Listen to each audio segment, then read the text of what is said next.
Hello and welcome back to another episode of Critical Reactions with your host Bryan. We're going to continue on with this week's theme of transformative drum patterns, listening to songs that would have been completely different if someone else had put a drum track under them. Today we're going to be looking at Gojira, Pray, an extended version of it live at Red Rocks. Now, I don't know how long the original version was, but this one is close to 10 minutes long. Let's just dive straight into it and see what Gojira is bringing to the table today.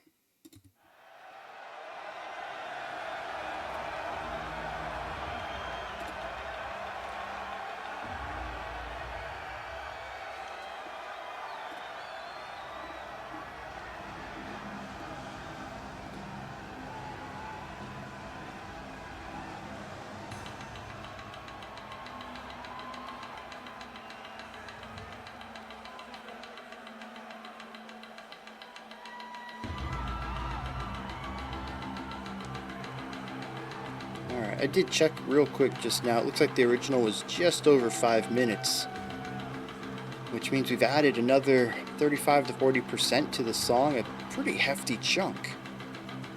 From 5 minutes up to almost 10, we've almost doubled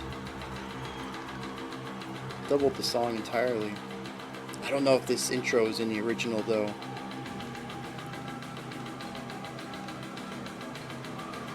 This is certainly taking its time getting into the track at least.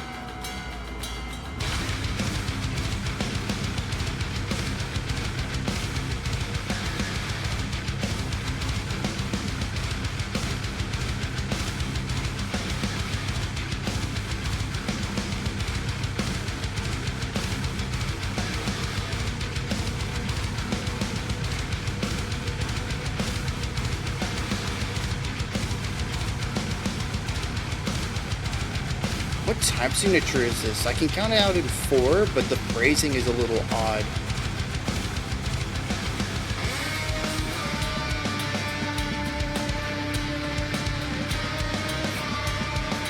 Really cool build up into this though. Taking that simple ambient opening and layering, expanding upon it till we get here.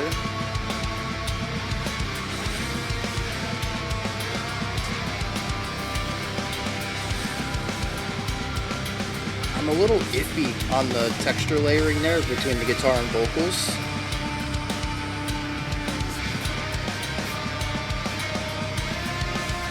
I think it's mostly a mixing thing where the vocals are a bit too low. I wonder if that happens in the studio version as well.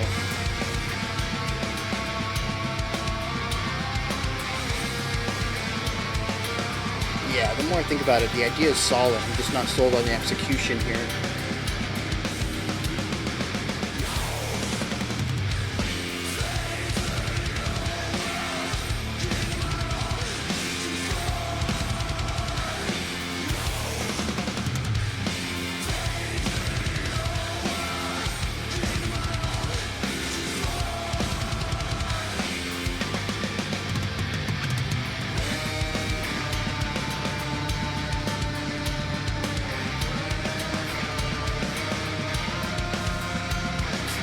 I don't know how people sit down for metal concerts. I can't even sit down to listen to metal when I'm reacting to it. It's just so weird.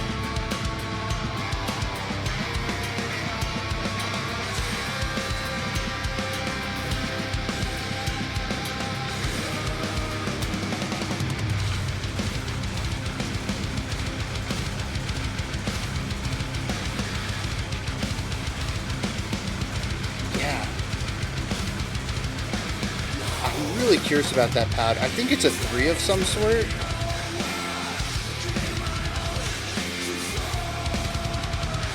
Back to this with the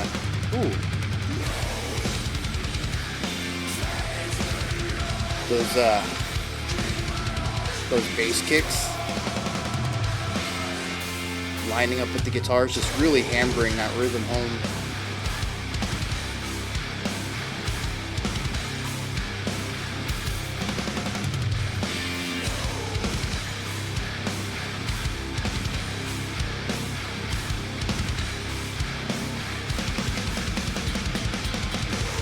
Yeah, so I'm counting out 13 beat phrases.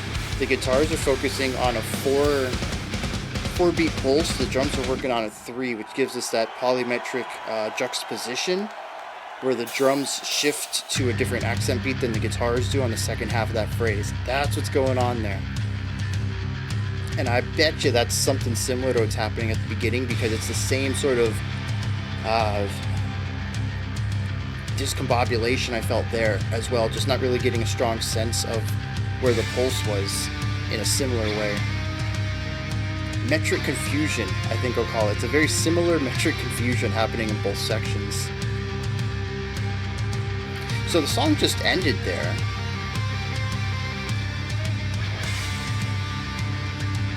And then we picked this up after some silence.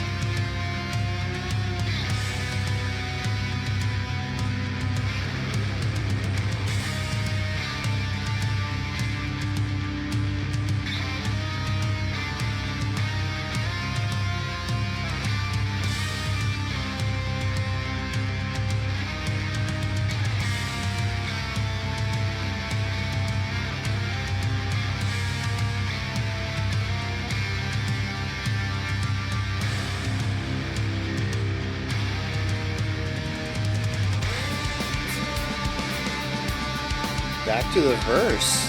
Interesting bridge there. Comes out of nowhere. It's a bit disconnected. It doesn't really lead back into anything.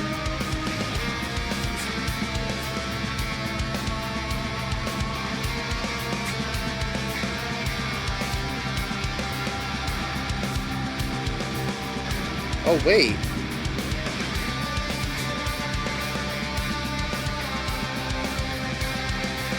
Oh, okay, no, never mind. We're still in the 3 on the drums. Yeah, that's exactly what's going on in this section.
Yeah, very cool fill there. That absolutely drives the energy of the guitar work home as well.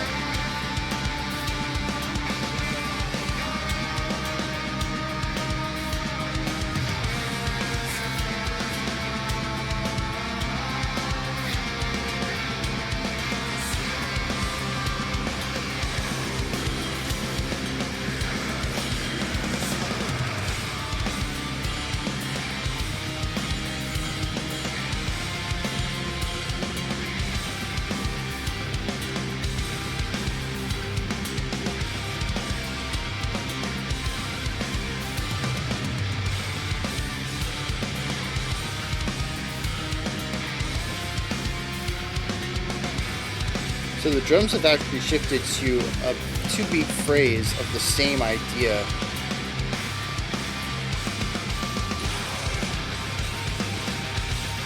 The alternating 1, 2, 1, 2.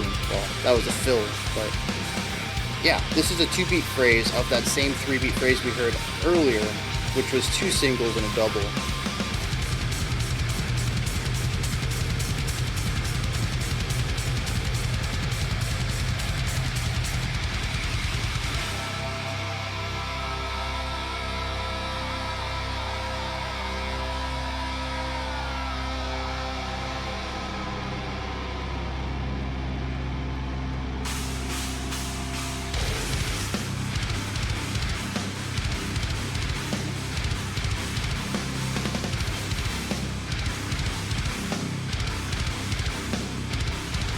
Interesting to place that cymbal hit in between the guitars.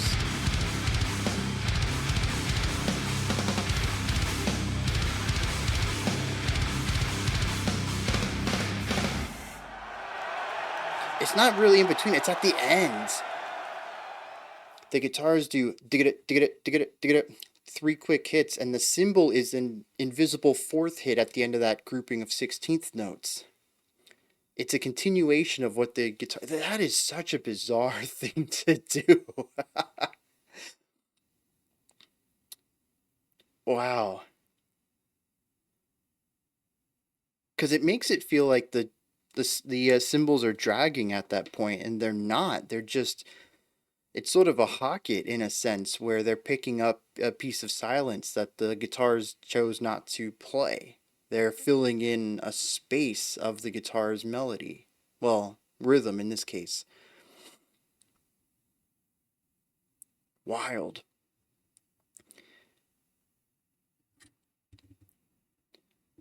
So, transformative drum part.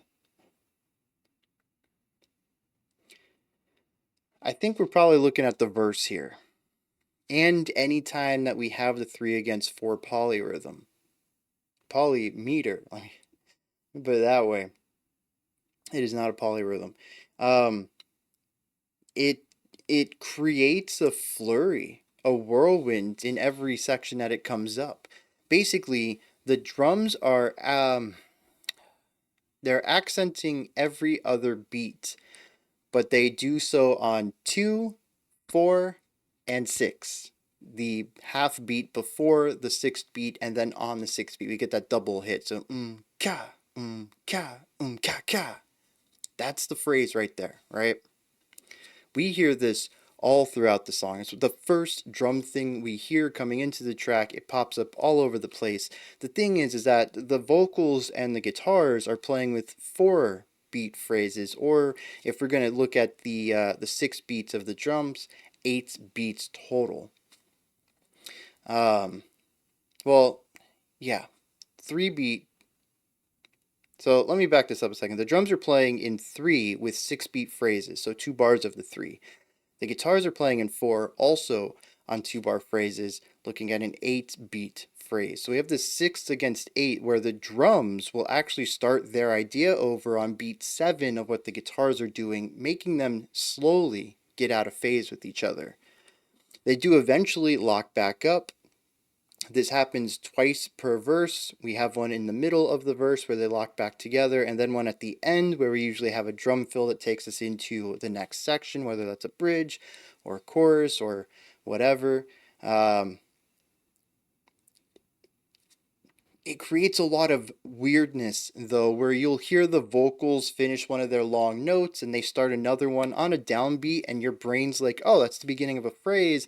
And then you realize the drums aren't there with them, and it's this chaotic juxtaposition going on where it just makes it difficult to follow along with the song temporally. That's not to say that it's tough to follow along with the groove. They do a fantastic job of making sure that every other beat has an accent from at least the drums, and you can just really get into that groove. You don't really know where one is, but you know where the beats are. So it's easy to headbang to, but if you try to figure it out, it's easy to get lost in as well. It really walks the line there between rhythmic depth and rhythmic simplicity and accessibility. This is something that Gent just does on the whole really well. Not that I don't think this song is gent. I don't know that I'd classify it as gent, but just this whole rhythmic area of technical or progressive metal, where they play around with funky time signatures or funky rhythmic ideas or polyrhythms and polymeters, but you keep the main groove accessible to the listener. This is what makes this style of music, or this style of metal, I should say, very accessible and popular. Because it does feel more technical. It certainly is, but it doesn't do that by excluding the lay listener, your casual music enjoyer. And so I mean, this is just everywhere. What I think is novel about it, though, is that the times when we want to get out of that chaos and find something a bit more rhythmically sane that I think everybody can just kind of follow along with, we just remove one of those single beats. So we have 1, 2, 3, and 4. 1, 2, 3, and 4. 1, 2, 3, and 4. So we still have a single accent and a double accent on the snare, even. We just get rid of that second single hit so that it's symmetrical, it's divisible by 2. It fits in with what everybody else is doing and removes that phase shift and lines everything up together. It creates a unity in those moments that isn't found in the rest of the track. I think this is just a great way to go about doing it. You have a base concept that you've already written and works really well, and here you just create a variation on it in order to adapt a new feel to the song without actually having to do a lot of writing. This is super efficient composition, and I will stand by this every single time. Always write smarter, not harder. What I think this also does, though, is create almost a trance-like element to the drums where, aside from a few choice moments, the drums are generally doing the same thing all the time. There's these two modes of the rhythm, but the rhythm itself is rather static. It doesn't really change. And so, regardless of if we're in a verse or a chorus or a bridge or an outro, the drum keeps this elements of familiarity to the entire song in a way that part of me feels like it's just one long section rather than moving between these individual moments.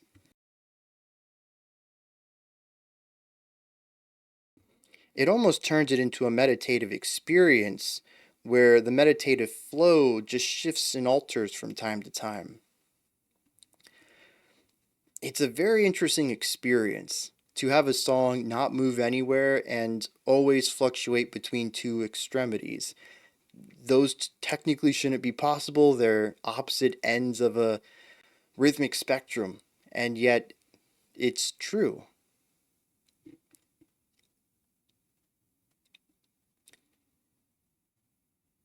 Now, on top of all this, we have rhythmic textural guitar and bass work throughout the entire song.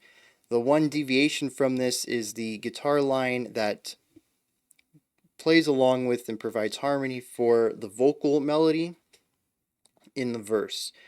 Other than that, the guitars are very rhythmic, very textural, not really focused too much on pitch, just about how does it feel to listen to them, what kind of rhythm are they creating, how does that rhythm stand with or juxtapose to the drum rhythm? Are we creating this multi-layered polymetric thing, or are we all uniform and creating something very powerful and heavy and singular?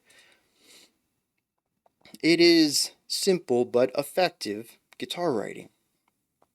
Even when we get to the melodic guitar work, it just copies the vocal line note for note even. It's not that they're harmonizing, they're playing the exact same pitch in the exact same octave.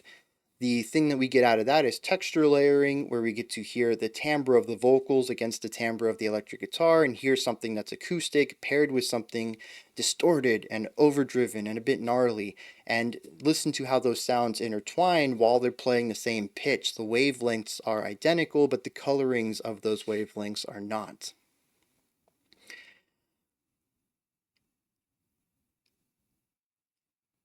The thing with those melodies are that they're very just long, drawn out notes. It's more about providing an atmosphere than I think anything melodic, though I'm not going to dismiss them as non melodic, as they are a series of pitched notes designed to be heard in as a full unit of music. So they are melodic. I just don't hear them that way because of the slow pace of how often we change the notes. It ends up feeling more like an atmospheric thing for me, an ornamental concept to the the drive and rhythm of the rest of the band, and that pretty much wraps up like 80% of this song. There are a couple of things I want to touch on though outside of that. One is our first bridge, maybe. The song just cuts to silence for like 3 seconds, and then the drums and guitar come in, and we get this little ambient bridge thing.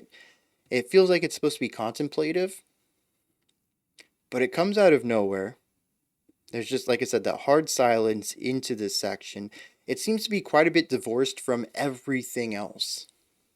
It doesn't really share any of the rhythmic identity. It doesn't share any of the harmonic identity. It doesn't share the atmospheric identity. I can't really see how it fits with anything else in the track. And we're only in it for 40, 50 seconds tops, and then we move right back into our verse, which feels very different. I would say that this transition back into the verse feels a bit better than the transition into the bridge, but it just showcases to me the harsh schism between the two sections and what vibes they're going for, how they're achieving them, what the execution is of the ideas. It just never clicks for me. I think our second bridge or interlude, or in this case, it's the outro, works a lot better, in which case we also have a stop, a little bit of silence, and then this heavy weight come in, which feels like punching through the silence. It comes in with a section that is new and unique compared to everything that came before it, but feels like it fits the identity of the song rather well. It is heavy, it is rhythmic, it is based entirely on syncopation. Everyone's in on it. It feels like an adaptation or a continued exploration of the same ideas that they've been approaching throughout this song, which is texture and rhythm. That's not to say I don't appreciate that first bridge. I think it's a wonderful moment. It's beautiful, and it was a really nice palate cleanser for me, as this just isn't really my cup of tea. I much preferred that, but looking at it artistically, I just don't see the purpose of it. Maybe the lyrics would make more sense, or would allow it to make more sense, as maybe it's, I don't know, maybe the lyrics push the song into a specific direction and it makes sense to have that sort of meditative, ambient sound. But as of right now, it feels so divorced from everything else that it almost feels like an entirely different song. The final thing is something I wouldn't bring up normally. I was specifically given this extended version, and I'm curious why. I can't really answer the question myself if this was worthwhile of a listen for the theme, because I don't know what parts of these were and weren't in the original. I'm going to assume that what I thought was the best example of a transformative drum pattern was the verse, and it was in the original. Same with the chorus. But also the moment in the middle of the song, around the 5 minute mark, when we broke for that first ambient bridge, that's technically the end of the song on the studio, at least the length. It makes me wonder what, I mean, that bridge has to be in the original, right? It would feel really weird for a metal song to do verse, chorus, and then end. It especially would feel weird given my limited exposure to Gojira to have such a concise structure to the track. So I imagine that first bridge has to be in there, which means something else was missing. Maybe the intro wasn't as long. But I liked the intro. I thought it was a really nice build up into the idea. And so this leaves me in an interesting position where I don't know how much of this was the original and how much of it is the extension, but it does tell me one thing. I don't think the song justifies the extension. After the bridge, we did another set of verse chorus. Now, I can't hear the lyrics. I already mentioned that I wished the vocal production was a little bit higher up. It's being drowned out by the guitar that it's harmonizing with. But I don't really find that section to be interesting enough to do a third time. Maybe lyrically it's more interesting, but musically, I was already done with the sound. Now, admittedly, as I already stated, this isn't really my cup of tea anyways, so it could just be that, people who really love the sound were really glad to get back to it and get a third time through on it. The crowd did not seem to be too fazed that this was an extended version, so it could just be a subjective thing on that. But then we get to the chorus again, and I'm like, I'm okay with that. And it isn't until we get to the very end when I find that we're doing something new and something that I think justifies this extension, which again makes me wonder if it's in the original. If we have the verse chorus, bridge, and even the outro completely ignoring a second or third, or sorry, a third or fourth set of verse choruses, that's still got to be a lot longer than 5 minutes. So I don't know. I do feel like this song ended up being a bit long in the tooth, though, repeating ideas that I don't think held enough weight to be played a third or fourth time, and it just made the song feel like it dragged on, especially when the sections that deviated from it I don't think worked too well with the track to begin with. It really wasn't, except for the outro, that we heard something new that I thought worked really well in context of everything else that had been happening. So that's where I sit on this one. I enjoy what they're doing. I can take it in smaller doses. Um, and I like some of the additional parts, but overall, 10 minutes of this was a lot. Um, and it never quite caught my interest to justify that. However, I think I spent a lot of time on it. Probably the majority of this analysis was the rhythmic juxtaposition talk, and I did really enjoy that. I found that to be a really interesting part of the track, and certainly a transformative component to their writing. Let's hit some lyrics and see where that takes us. Okay. This song doesn't really have many. Um, 6 unique lines. We pray for the light to rain. We call the day. We rise, pray for the wind to blow. We know the way. No faith in your world. Create my own to thrive. The second time through the chorus, we just get rid of the pray for the wind to blow line. We only do the first part about praying for the light to rain. And then we go back into the chorus, which the chorus is just that one line, no faith in your world, create my own to thrive, twice.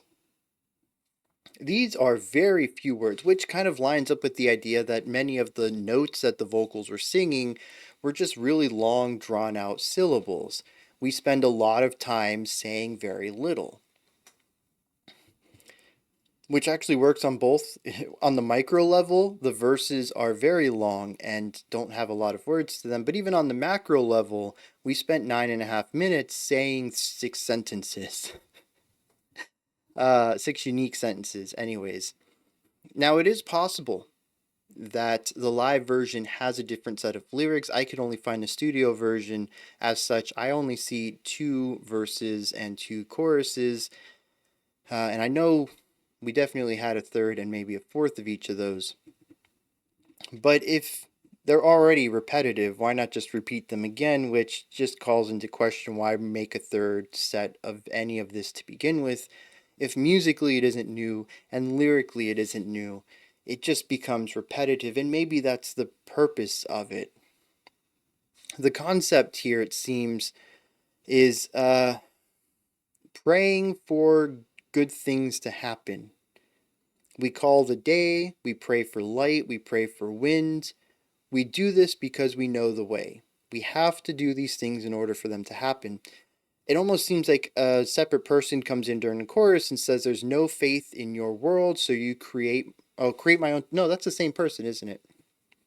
They don't have any faith that their world does what it needs to do. There's no faith that the sun rises on its own, that the wind blows regardless if we pray for it or not. So we create a world where we have to pray for these things to happen. This sounds like it is an atheistic view of religion, looking at these people praying to invisible forces in hopes to sway them to do something that helps them, when the atheist knows that that's not how the world works. They view it as a lack of faith in the world around them. And that's the whole concept right there. It's about prayer every day in order to help make the world turn properly. Maybe the repetition lies into that, leans into that. Maybe me finding the song a bit dull on the third time through the verse and chorus is purposeful, as the atheist would find these people's constant prayer day in and day out a bit dull and tiring by the third week, third month, third whatever. You see these people praying for something that doesn't need to be prayed for, you can get tired of it. And maybe that repetition is supposed to be what's baked into it. That's probably grasping at straws, though. It's probably extended because it's a song that their fans like, so they just played more of it. I mean, that makes sense to me. From a performative side, it's a win-win right there.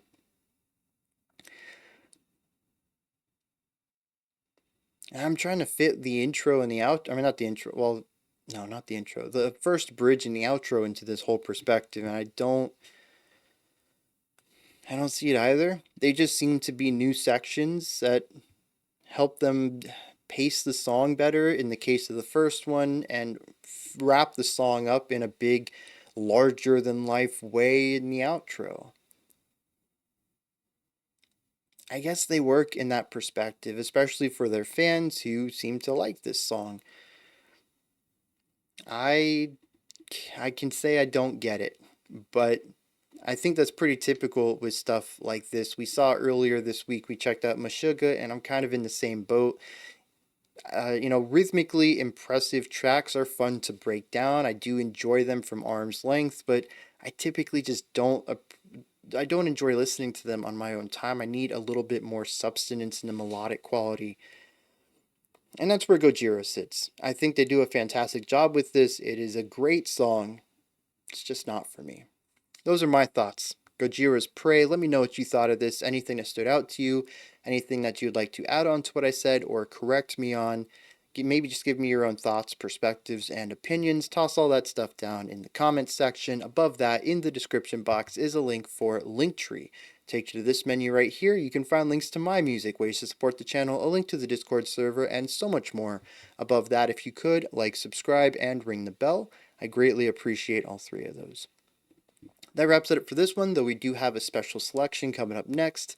Until next time, remember to be critical, not cynical, of the music you listen to, and have a fantastic morning, afternoon, or evening, whenever you choose to watch my videos.